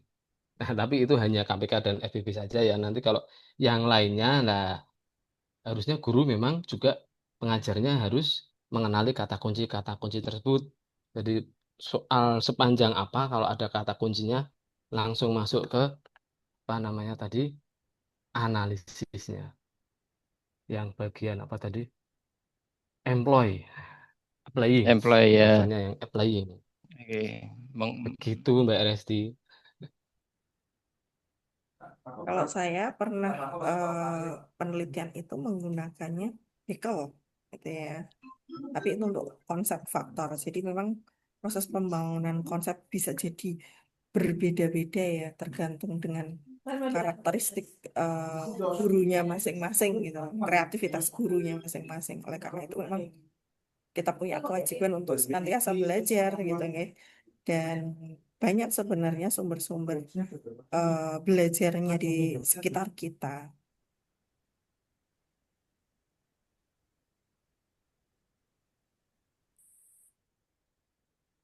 Begitu Mbak Resti, gimana? Hmm. Ih, sampun Pak, terima kasih. Oke, sama-sama. Ya, Ada sama-sama. teman-teman yang lain bila ada pertanyaan Silakan. tentang numerasi dan TKA?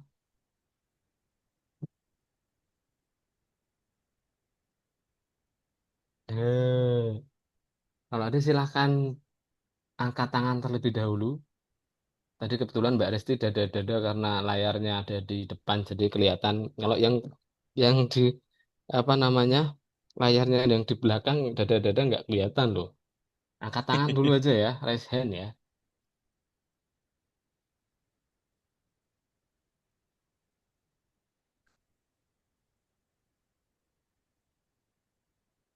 Atau boleh juga mungkin ditulis di kolom chat juga boleh ya. Ada mau tanya Boleh malu-malu bertanya tulis di lewat kolom chat. chatting. Tapi Lewat kalau terus obrolan pertanyaan banyak boleh. sekali, anu ya kita pilih yang awal-awal aja ya.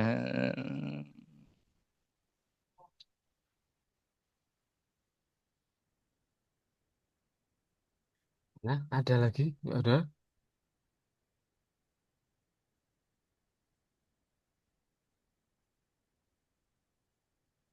Ini padahal tadi Pak Mauris sudah saya suruh cepat-cepat biar kita itu ada waktu tanya jawab yang panjang gitu biar bisa ada diskusi gitu. Eh, Kalau eh, gitu ya tadi Pak Mauris saya suruh apa namanya cerita yang agak lama pengalaman-pengalamannya tentang numerasi dan TKA tadi. Monggo kalau ada pertanyaan saya ya. tunggu dulu.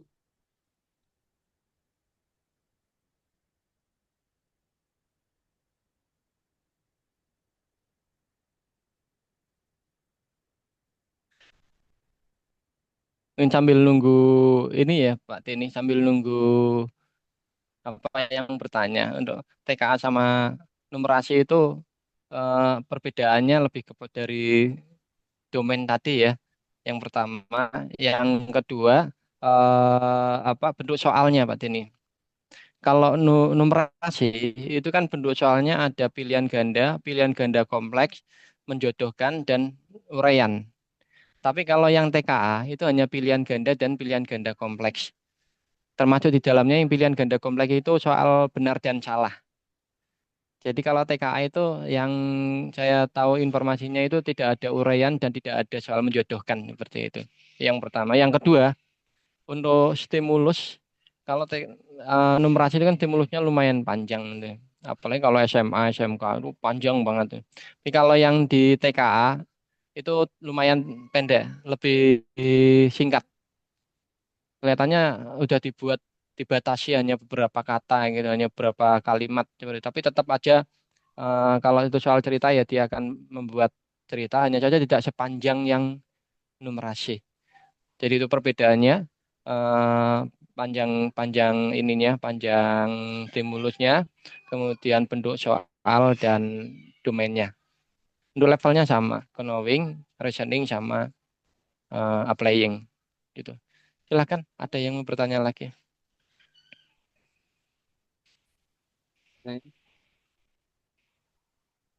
Pilihan ganda kompleks dan menjodohkan ya, serta uraian untuk numerasi. Ya, numerasi sama uraian juga numerasi. Tapi kalau yang TKA menjodohkan dan uraiannya tidak ada.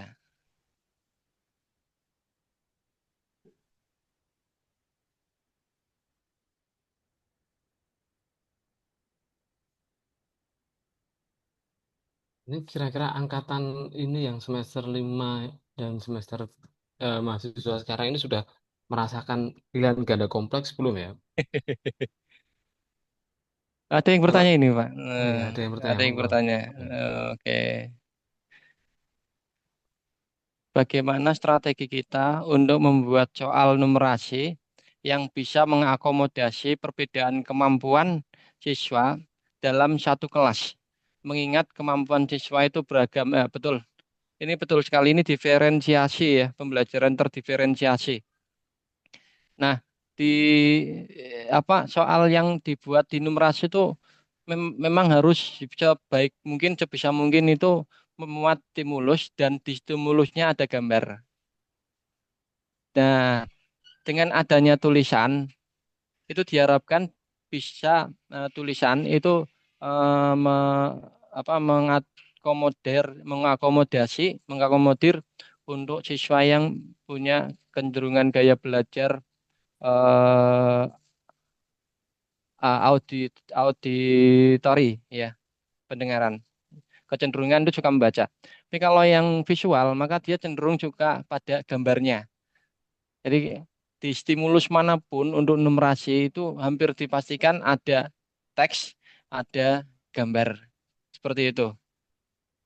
Jadi kalau Mbak Syarah mau membuat soal numerasi, upayakan ada teksnya, ada gambarnya. Itu tujuannya untuk mengakomodasi perbedaan eh, gaya kemampuan atau gaya belajar siswa tadi. Jadi eh, yang gaya belajarnya audio auditory dan yang gaya belajarnya visual tercakup di sana. Mungkin itu sudah menjawab. Kalau ada yang masih kurang sreg, boleh boleh di ini lagi di apa tanyakan lagi nggak apa-apa. Jadi soalnya diusahakan untuk mengakomodasi semua gaya belajar ya. Misalnya Ya, soalnya diberi kayak belajar. gambar, diberi foto saya juga Betul. nggak apa-apa lah, gitu nggak apa-apa. Jadi biar menarik karena untuk mengakomodasi gaya belajar visual. Seperti itu Mbak Sarah Nabila. Ada lagi yang bisa kita Ya, diskusikan? gambarnya yang harus relevan Pak Denny. Gambarnya harus relevan dengan stimulusnya toh. Kalau kalau ada mahasiswa yang bisa membuat stimulus tentang personal terkait dengan mungkin apa yang bisa digatoke dengan Pak Denny mungkin bisa. Nanti kasih nilai tambah Pak Denny. Siap, siap pastinya.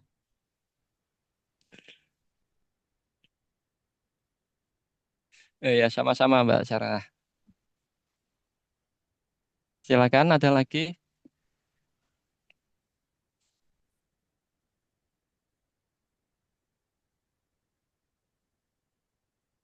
Ada lagi yang bisa kita diskusikan? Baru ada dua penanya dari Mbak Resti tadi dan Mbak Sarah tadi.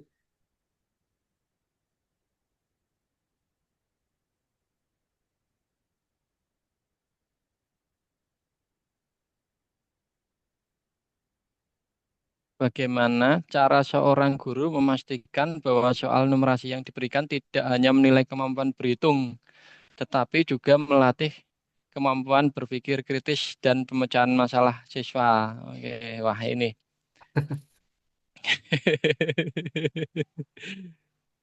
Pada prinsipnya ya dirasakan ya sebenarnya dirasakan. Ini apakah proses formulate employee interpretnya nanti ada tidak di sana gitu. Kalau misalnya ternyata hanya di formulate ya berarti ini tidak tidak ini tidak terlalu mengasah kemampuan berpikir kritis tersebut. Tapi kalau ada unsur formulate employee sama apa interpret itu bisa dipastikan dia melatih kemampuan berpikir kritis dan pemecahan masalahnya. Gitu ya. Mbak Rizky Arjuna. Apa Mas ini? Mas atau Mbak Rizky Arjuna ya. Terima kasih pertanyaan yang menarik. Terus yang kedua, mohon maaf ya, ini agak agak melebar dikit. Cara yang kedua agak melebar dikit. Eh saat ini kan sudah eranya kecerdasan artifisial nggih. Saat ini. Nah, kalau Iya. misalnya nih, misalnya ketika udah bikin soal, ketika udah bikin soal, kemudian eh, dicobakan ke mana? Ke AI. KA, suruh jawab dia dia suruh jawab, kemudian jawabannya kok bisa keliru. Itu hampir dipastikan tuh berpikir kritisnya tinggi-tinggi. Hampir dipastikan soal yang kita buat sudah membawa pemikiran yang lebih kritis. Hampir dipastikan. Kira-kira seperti itu. Karena sampai KA aja jawabnya keliru. Pernah Pak, ya saya pernah. Pernah bikin soal seperti itu pernah. Soalnya saya buat, kemudian ini harusnya jawabannya seperti ini. Kemudian saya cek menggunakan ChatGPT, terus saya taruh, ini jawabanmu berapa? Belum keluar, ding ding ding ding. Loh, seharusnya seperti ini. Saya komentari jawabannya, seharusnya seperti ini. Terus dia ngasih umpan balik. Oh iya betul, harusnya saya seperti ini, begini diperbaiki lagi jawabannya. Itu kemungkinan besar sudah itu hanya cara ya, hanya alat ya. Tapi yang lebih tepat itu tadi ketika soal tersebut pada saat menjawab memerlukan kemampuan formulate, employ dan apa interpret, hampir itu dipastikan sudah melatih kemampuan berpikir kritisnya. Itu Mbak atau Mas Rizky Arjuna. Rizky Arjuna Hidayawan. Ini cowok apa cewek ya ini? Rizky Iya Arjuna makanya Mbak Hidayawan. atau Mas Hidayawan Arjuna kan juga Arjuna kan cocok Cowok pewayangan juga. yang cowok ganteng. Tadi untuk mengakomodasi soal dengan kemampuan berpikir kritis dan pemecahan masalah, soal harus apa namanya dirasakan agar ada tahapan formulate, employ, dan interpret. Itu Mbak atau Mas Rizky Arjuna ini. Cara yang kedua bisa dicek pakai AI. Kalau AI Nah, sampai nggak bisa jawab, berarti soal itu nah, itu soal itu. sudah tingkat tinggi. eh, Begitu Mbak Mbak apa Mas itu ya. Bingung nih. Rizky Arjuna Hidayawan. Gitu. Ada yang bisa kita diskusikan lagi? Ada beberapa penanya ini lumayan ini.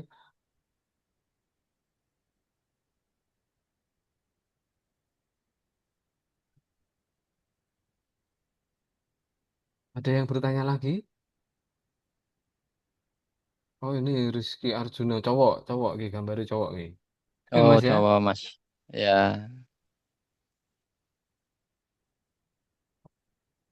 bisa dipahami Mas Rizky 076 ini.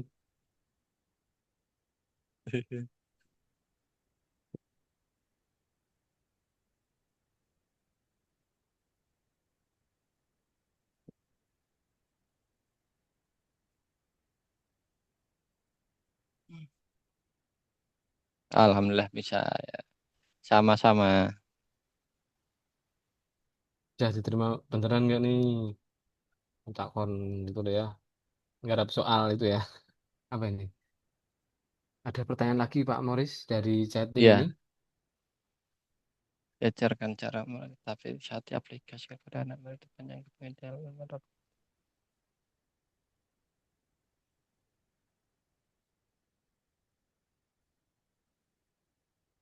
Oke, ini saya bacakan ulang ya.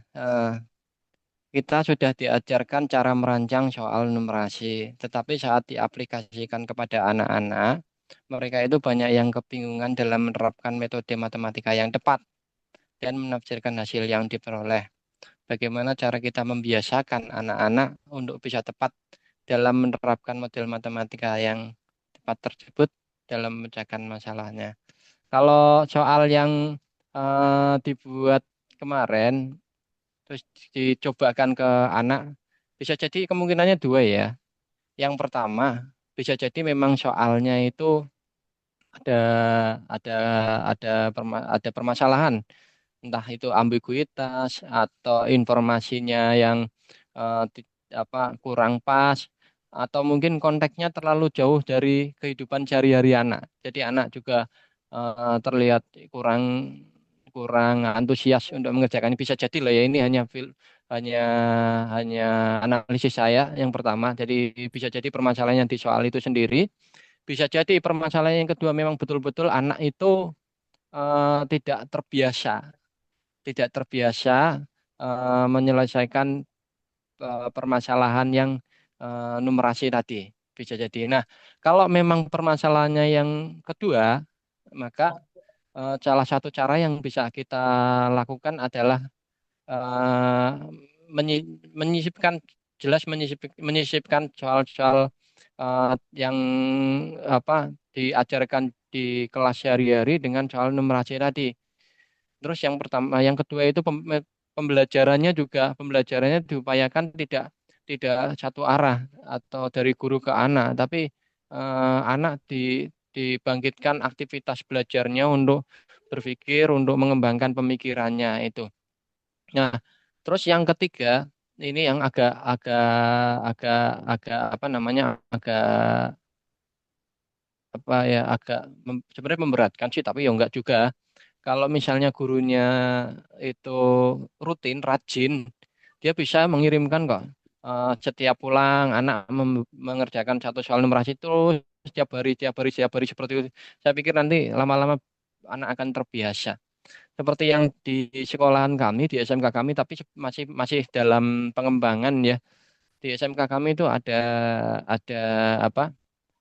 Absensi menggunakan HP, dan juga di sana ada perpoinan berdasarkan absen sama berdasarkan sistem poin. Jadi sistem poin berdasarkan tantangan. Jadi, tantangan yang diberikan adalah tantangan menjawab soal-soal. Jadi anak-anak kami di SMK itu ada soal harian yang selalu diacak. Jadi kita punya bank soal banyak itu tuh, bank soal banyak. Kemudian anak secara rutin setiap hari itu ada atau dua soal yang muncul di akunnya dia. Nah, soal itu dia jawab. Nah, soal yang dikembangkan itu masih sebatas soal dasar yang saat ini, tapi rencananya kami memang mengembangkan yang eh, sedikit demi sedikit ke arah yang numerasi atau literasi. Nah, harapannya memang anak-anak terbiasa ke sana.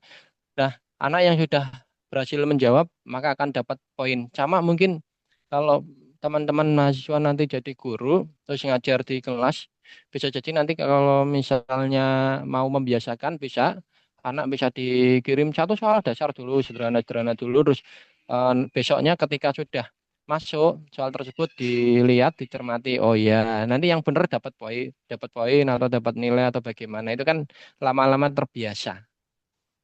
Saya kira itu. Jadi ada dua kemungkinan di sana, pembiasaan memang dari lingkungan belajar anak di SD di kelas.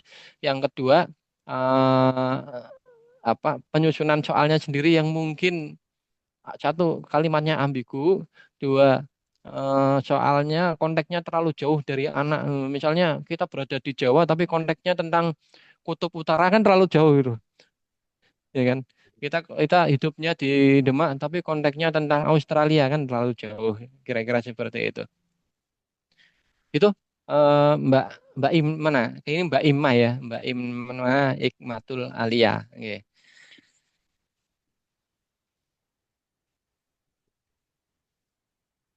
Untuk Semoga kebingungan memuaskan. dalam soal cerita juga ya sebenarnya ini pertanyaannya hampir sama dengan Mbak Resti tadi. Jadi Iya, kita sebagai pembuat soal evaluasi dulu apakah soalnya sudah benar apa belum nanti ya. Jangan-jangan soalnya ada kesalahan kan itu loh. Kalau ya. misalnya soalnya memang sudah benar, itu kita bisa menyisipkan soal yang familiar, terus diarahkan ke numerasi, kemudian tadi pembelajarannya jangan satu arah, terus bisa juga untuk membiasakan untuk soal cerita bisa dipakai metode drilling tadi ya. Bendino Drilling. dikei soal gitu ya, agar Penting siswanya sekali. Jangan banyak, terbiasa. satu aja udah cukup. Satu aja. Sehari satu. Lama-lama terbiasa. Ya, biar terbiasa sedikit-sedikit Nah, lama-lama tambah sakit gitu iya, ya. gitu. Yang penting terbiasa itu, membiasakan siswanya agar membaca. Nah, betul Itu sekali. Mbak Ima Nikmatul Alia. Alia. Ya, Mbak, ada lagi pertanyaan? Ini sampai jam berapa Pak Denny pertanyaannya? Saya jawab. Ini kelihatannya satu lagi, kalau tidak ada ya kita tutup mawon. Ada nggak? Saya beri kesempatan dulu. Hmm,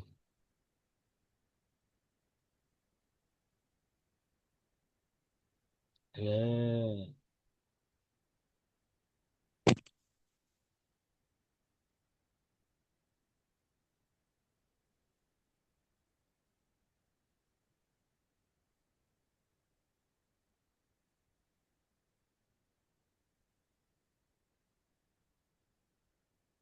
Kalau tidak ada, saya rangkum sebentar tadi untuk apa namanya memahamkan siswa tahapan kemampuan itu, pemahaman soal cerita tadi. Bisa gunakan latihan soal yang konteksnya dekat dengan anak gitu ya. Nah, misalnya kayak tadi contoh, kalau soal tentang konteksnya pakai kereta api, mungkin bagi orang Kudus susah juga ya, jarang melihat kereta api, kasihan itu. Itu. Atau gunakan PBL dan PJBL tadi. Kemudian perbedaan numerasi dan TKA tadi. Untuk numerasi sendiri soalnya itu terdiri dari pilihan ganda kompleks, menjodohkan, dan soal uraian, serta soalnya itu cenderung panjang, bahkan untuk level SMA atau SMK itu bisa jadi soalnya itu 3 paragraf hanya satu soal. Itu. Untuk TKA sendiri itu soalnya terdiri dari pilihan ganda dan pilihan ganda kompleks saja dan soalnya itu kalimatnya lebih pendek daripada soal numerasi. Nah, kemudian soalnya tadi untuk pembuatan soal harusnya mengakomodasi gaya belajar, visual auditory kinestetik. Misalnya tampilkan gambar yang menarik gitu ya, sesuai dengan konteks anak. Kalau SD ya banyakin kartun gitu misalnya, yang pizza kayak tadi contoh dari Pak Moris tadi. Kemudian untuk mengakomodasi tadi, pastikan soalnya itu ada 3 tahapan tadi ya, formulate, employ, dan interpret. Alternatifnya bisa dicek pakai AI tadi, kalau sampai AI-nya tidak bisa menjawab, berarti soalnya sudah tingkat tinggi tadi. Tingkat tinggi. Tingkat tinggi, bisa cek Gemini atau ChatGPT ya. Nah, tadi bisa juga menyisipkan soal yang familiar siswa, terus diarahkan ke numerasi. Pembelajaran jangan satu arah, banyakkan dialog, dan metode drilling setiap hari walaupun sedikit biar mereka terbiasa membaca dan memahami soal. Begitu kira-kira? Nah, nah, gitu ya. Itu kesimpulan dari saya. Dari Pak Mauris sendiri ada kata-kata penutup dulu. Kata-kata penutup. Ya, saya tutup dengan pantun singkat saja ya. Monggo. Nah, oke, saya siapkan ini di belakang. Oke, pergi ke pasar membeli durian. Cakep, Eh, Jangan lupa bawa keranjang anyaman.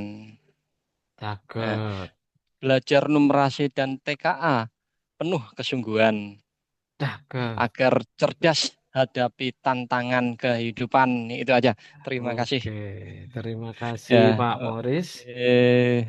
Saya tutup ya. Wassalamualaikum warahmatullahi wabarakatuh. Waalaikumsalam Waalaikumsalam warahmatullahi warahmatullahi wabarakatuh. wabarakatuh. Terima kasih Waalaikumsalam Pak Mauris. warahmatullahi wabarakatuh. Sangat Oke, berharga terima sekali. kasih Pak Sarli. Monggo ini Bu Fitri saya kembalikan ke jenengan.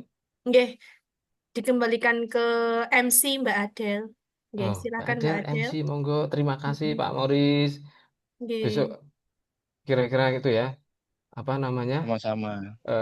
Reuni tenanan ya. Ini reuni kecil-kecilan lewat online ini ya. Eh, ya, kopdar Semoga di mana gitu. gini, gini. Semoga Tiap ini hari acara lewat loh. saya. Pak Denny tiap Hah? hari lewat loh. Pak Denny tiap hari Apa? lewat depan rumah saya loh.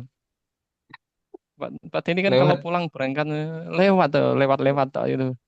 Iya, lewat lihat orang mencuci baju. Itu. Oke. Oke, saya kembalikan ke MC, monggo.